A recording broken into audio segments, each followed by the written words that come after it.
everybody, I'm back. Wrapping up November review month with Ratatouille. Disney's Pixar's Ratatouille. And it's perfect time because happy Thanksgiving, everybody. Uh, yeah, man. Before I continue, please do me a huge favor and follow me in the links in the description below. If you want to further support the channel, check out my Patreon, Twitch, Twitter, TikTok, YouTube channel, Instagram, all that stuff. So you know when I'm live, and you can put in suggestions on certain reviews, etc., etc. And I haven't, like, this probably honestly would have been my second time watching this film, and I'll tell you why getting close to the end of this film. But this was directed by Brad Bird, who also was the head director for the Incredibles films. And I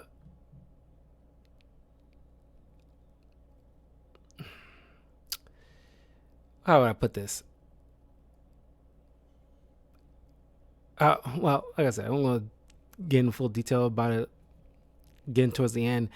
But yeah, this movie made bank, and honestly, it's one of, if you watch certain videos about chefs rating certain movies about cooking, each one either has Ratatouille as number one or number two of their favorite films about cooking, because the people behind this did some extensive research, honestly, even down to how, like, one of the characters, Claudette, who's instructing the main character on how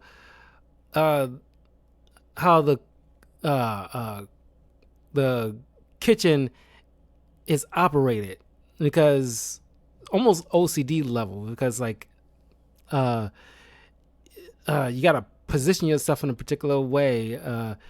When you're cooking, your sleeves shouldn't be dirty, your apron should, and you gotta, straight, like, center yourself, like this, rigid, like almost in like a square box as you're preparing your food, and keeping your station clean as possible. And it's like, yeah, that is some extensive research. And even down to how certain cooks responsible for certain tasks are positioned in the kitchen, so everything is like super organized. It's like a well-oiled machine. So I thought that was like an impressive level of research. So people watch this, it's like very spot on how a chef's kitchen operates. So kudos to the writers involved, and like the people who make this behind the scenes. They did an impressive job with that. Now, it stars Patton Oswalt as Remy, the young blue rat. And honestly, we all pretty much in the nerd world are familiar with somebody like Patton Oswalt. And he, of course, is a known comedian.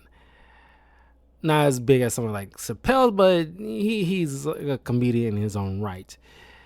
And from time to time when I see him, I always, get a bit of laugh. Not necessarily what he says, but just how he, conveys it or acts it out. Kind of makes it funny.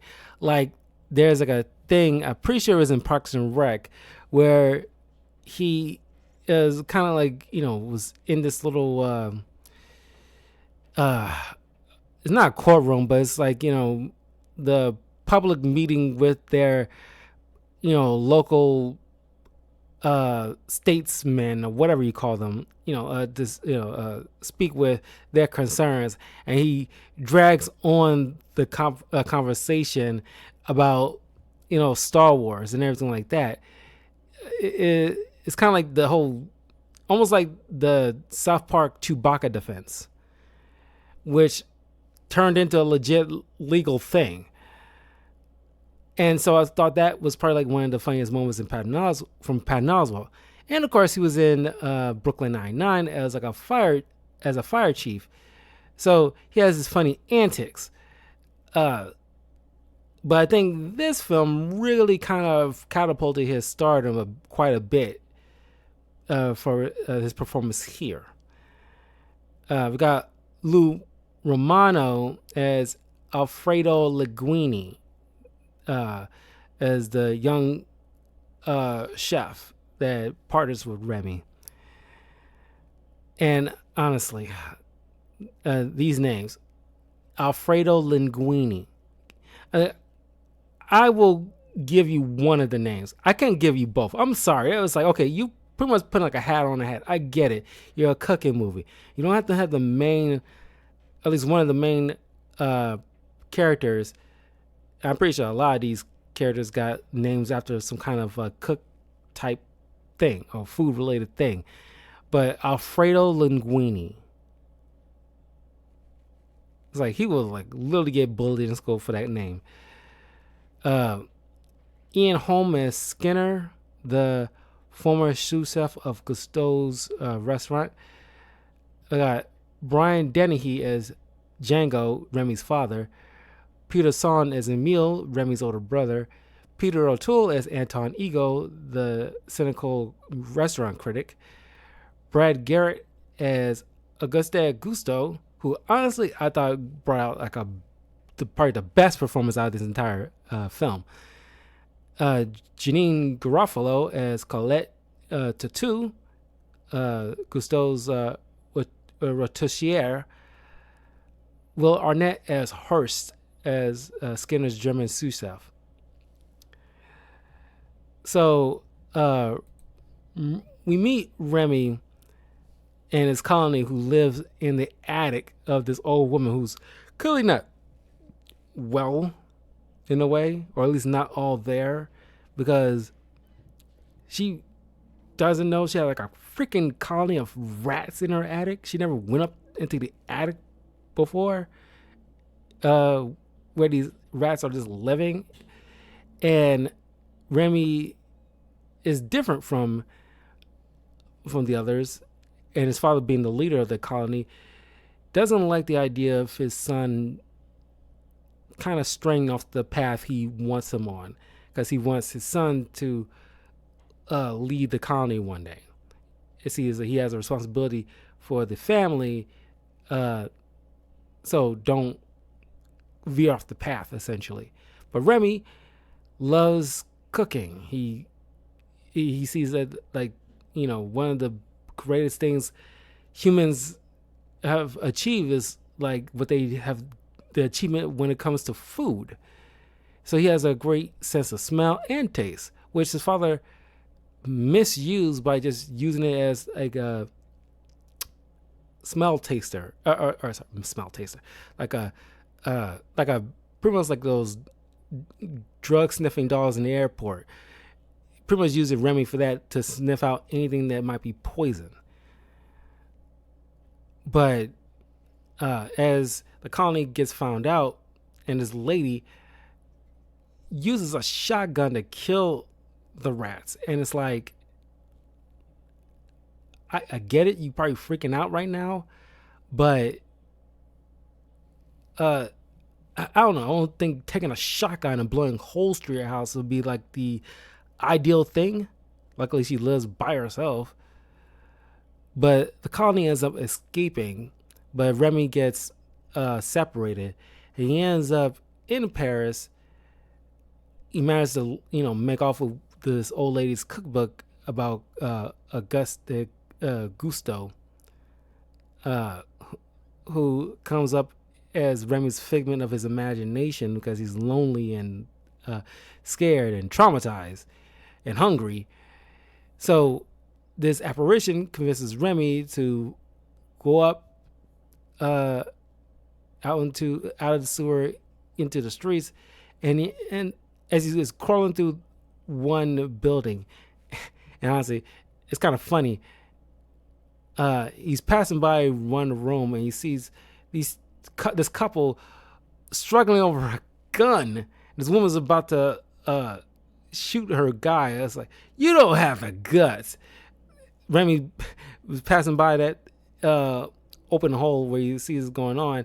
Then a gunfire goes off. He goes back and check, and the gun is on the floor, and clearly nobody got shot. But then these French people just make out. I was like, wow, okay. Then he goes back out. He ends up on the roof, and he sees that he's across the street from Gusteau's restaurant.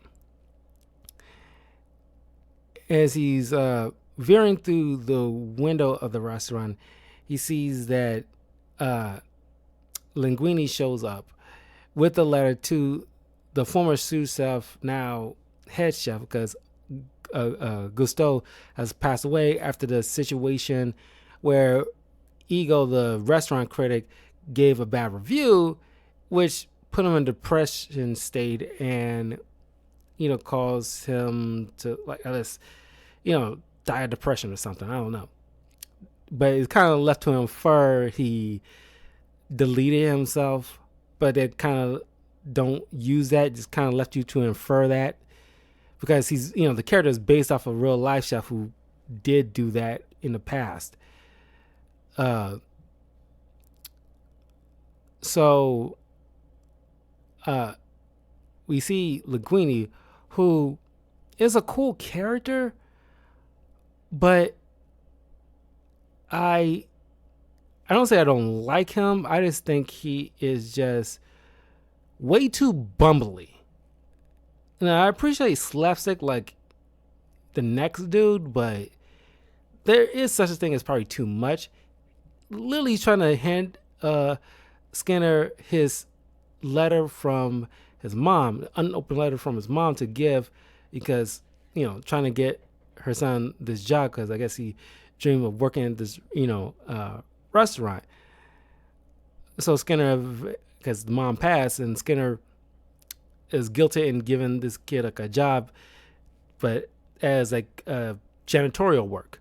But I say he's like too bumbly, because when trying to give the guy the letter, he reaches with his right hand to grab the letter out of his left pocket, and he keeps twirling around a few times to get the letter. And it's like, I'm sorry, I thought that was, maybe it was funny for kids, but in all honesty, it seems like if you can pull off bumbly, but not idiocy, if that makes any kind of sense. It's like, it's kind of like Three Stooges slapstick. The Three Stooges can be bumbly, but they're smart enough to pull a letter out of their own pocket without twirling around 5 times to eventually get it out of the pocket. But it just, I don't know, it just didn't sit right with me, because I didn't find it all too funny. He's not like an idiot, but it's just, the bumbly, it didn't jive well to me. You can just play like this innocent, naive kid, and it could go with that. And I think the nose is kind of way too bubblesy, in my personal opinion. I know a lot of these people's faces are a little bit exaggerated, but his nose is kind of like bigger, darn near bigger than his jaw. Practically, taking up half of his head. And it's kind of like, okay, if they were to string down their nose just slightly, I don't know. I just don't care to look for Linguini at all. He's probably like my least favorite person out of this entire. Well, I won't say the least favorite. He's like very mid to me. I'll say that. So he's put to janitorial work, and he bumps into the saucier's little container where he was, making the sauce for a particular table, and he knocked another ingredient in there that wasn't supposed to be there, and he's trying to fix it. Remy sees it. He goes down there accidentally and ends up fixing the soup to, pivot to make it taste good, because if he didn't do that, it was going to taste horribly, because he respects the art of cooking so much. He wouldn't allow this sauce to go out the way it was. But uh, he gets caught by Linguini, but Linguini get accused of tampering with the sauce, but it's already been taken out.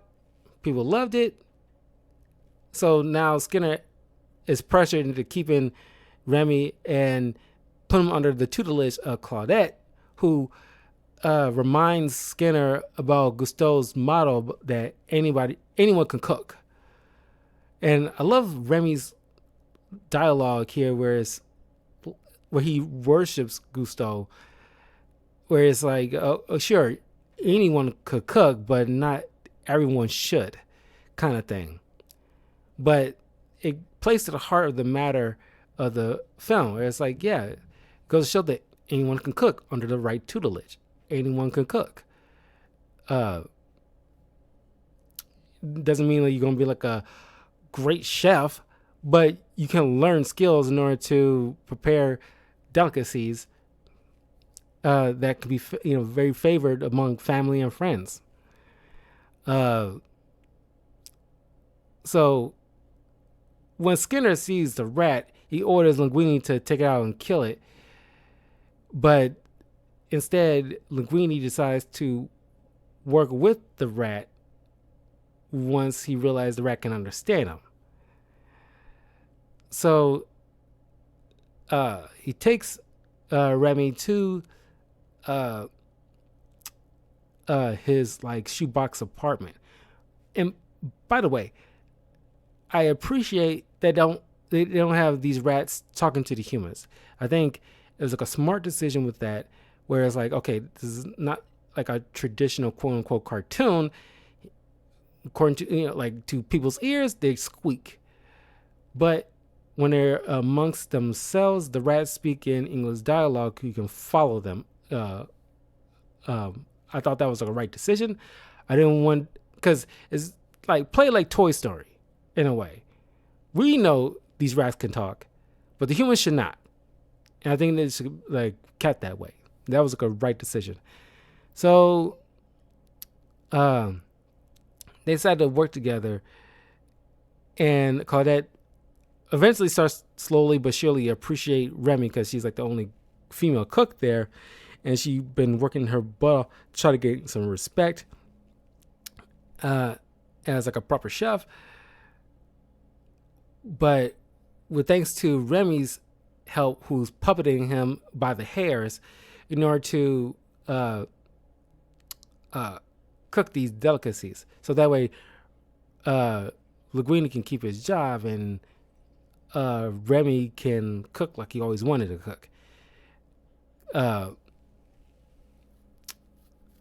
But every so often, Skinner gets kind of gaslit a little bit in the second act, thinking that he's seeing the rat again, but there's always something just missed it by a hair. It's like, what are you doing? It's like, oh, I thought I saw something. Oh, never mind. But then Skinner eventually opens up the mom's letter and shows that the mom and Gusteau had a relation, but he didn't realize that their canoodling resulted in a child. So he died not knowing that he is a father of a young kid. We've never seen the look of the mom, but I can definitely see some similarities with him and Gusteau. But I guess the mom has kind of reddish hair, I guess. But why would you not tell your son who your father is? That I could not sit well with. Maybe she hopes that Skinner will tell the boy eventually or something. But I don't know. This is you're trying to, I won't say force it, but it's okay, you mean to tell me you didn't want to tell your son eventually that you're the son of like a very prominent chef. You never bothered to reach out to Gusteau at any point, definitely before his death, especially since you probably knew he died, to try to, I don't know, reconnect to his roots, whatever. It just seems kind of flimsy plot hole to me, at least. Just to eventually get like a plot going here with Skinner, because now he wants to completely take over, utilizing the face of Gusteau to sell all these like, frozen food products, which Gusteau probably wouldn't have approved of, to try to like, make a profit. It's like Gusteau's face dressed in like on this like cardboard cutout of Gusteau dressed as Colonel Sanders, and another is like to sell chicken, and another dressed as Mexican to sell like Mexican food, and Brad Garrett as Remy hallucinates these images of Gusteau in these cardboard cutouts. They all talk in distinct accents, and that's why I was saying like Brad Garrett's performance is probably like the highlight for me in this film, because like, wow, that is impressive. So the lawyer decides to get like a sample. He finds like a straight hair in Gusteau's hat that's in like a shrine, and don't know how he ends up finding one straight hair this whole entire time, but whatever. And then got a sample of hair from Linguini, which is a perfect match. So now there's like a deadline that Skinner is trying to wait out, at least in a couple of days, so that way the entire restaurant is automatically bestowed to his sous chef, because to Gusteau's point of view, he never had like an heir. But if you had like a girlfriend, you never want to stick around with her or whatever to raise a family. If you knew you probably want to have an heir or something eventually, whatever. But Remy eventually finds the letter after he reconnects with his family, who finds him. And of course, because Emil's big mouth, he tells, more and more rats who keep coming by to get free food. And despite Gusteau's protest, Remy, who wants to always look out for his family because he has a good heart, he's like, I gotta make sure they have something to eat, because he never liked the idea of them just shoveling anything in their mouth. He wants them to actually appreciate the food that they're eating, to refine their palate a bit. But when he finds the letter, Skinner sees the rat. He chases it down, but to no avail. Eventually, Linguini and Claudette finds the letter. Skinner gets kicked out, and Linguini inherits everything. But he's starting to feel himself a little bit and not giving like Remy the credit. But like, why would you give a rat a credit? Because nobody's supposed to know a rat should be in a freaking kitchen. It's disgusting. And I'm glad they kind of bring it up earlier in the film that Remy points out that I walk on my 2 feet, because if I walk on 4s and I'm trying to handle food, I'll be getting grime over delicacies that I'll have to put in my mouth. That's disgusting. But you every once in a while still do that. And of course you see him take drops of water to wash his hands before he starts handling food. So I'm glad they kind of added that, because you got to wash your hands before you start handling food and cooking.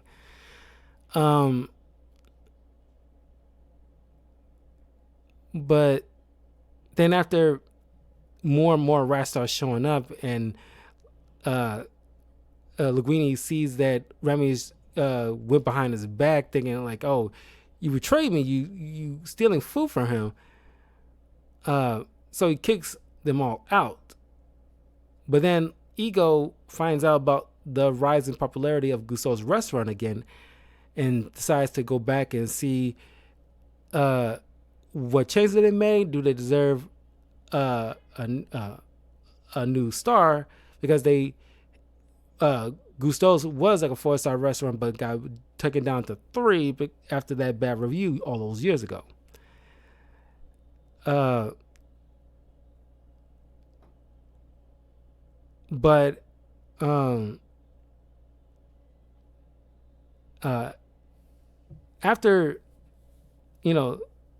some reconciliation with the father, who was trying to protect his son, showing a very grotesque scene where he takes his son to like the store where he sees all these what pet or not pet store, but like an exterminator store has like a storefront with a glass window where you can peer in and see dead rats on hooks or cables or whatever for everybody to just see. Like, that's disturbing. People walk by. No one wants to see that. Who walks in a place, an establishment like that? Sure, you can just have all these exterminator tools in front of the glass case if people want to come in to buy, exterminating equipment.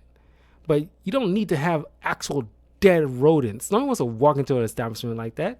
What the heck? It's weird. But he's trying to show his son that humans and rats should not be mingling together because humans hate us. But Remy, doesn't believe that. But him and Linguini end up reconciling, and after Linguini comes clean to his new beau, Claudette, and all the other cooks about Remy, they all end up walking out because, like, not only is a betrayal, but it's disgusting. We're not going to work with a rat. But Claudette eventually comes back as Remy convinces all his brethren he'd been helping out, decides to help out with him in return to make sure that Gusto restaurant becomes like a big hit with this critic. So Linguini waits tables by himself, but Claudette, Remy, and the other rest starts preparing all these meals.